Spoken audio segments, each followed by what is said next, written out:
10 years ago exactly, the whole world was shocked by the images that we saw. Yazidis fleeing to the mountain in horrible conditions. And then the US Marines opened up a corridor and some were saved, but the suffering was absolutely horrendous. And for those of us who watch this and in communities where we have known genocide, of course, there was a tremendous amount of anguish on your behalf.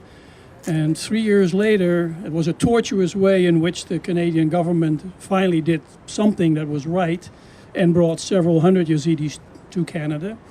And I want to acknowledge the role that Debbie Rose played at the time for bringing a number of us together, many of us from the Jewish community, because every year we commemorate, or every day we commemorate, the horrible things that happened to our community 80 years ago.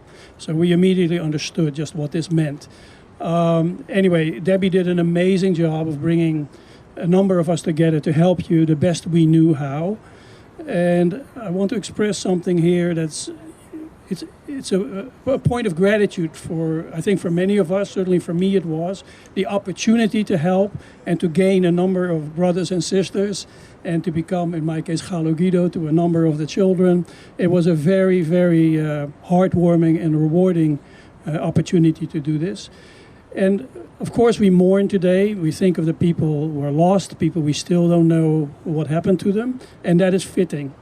But I also think at the same time we ought to celebrate a little bit as well, because I've seen the progress that has been made by many of my new brothers and sisters over the last 7 years since most of you have been in Canada, how much you have learned. When you came, zero English, zero, and heavily traumatized, not even in a position to take advantage of the courses that were available and the help.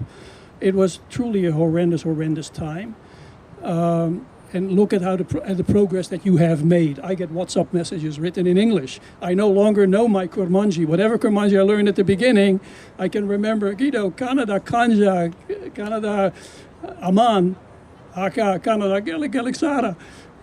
But all of that is now gone, no longer needed because you speak English. And you've made your way in many cases. You found jobs, you studied.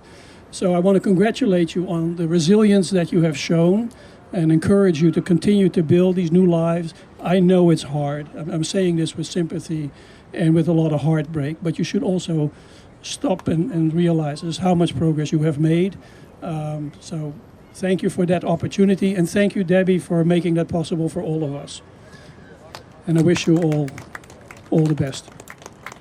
Thank you, Guido. Thank you so much.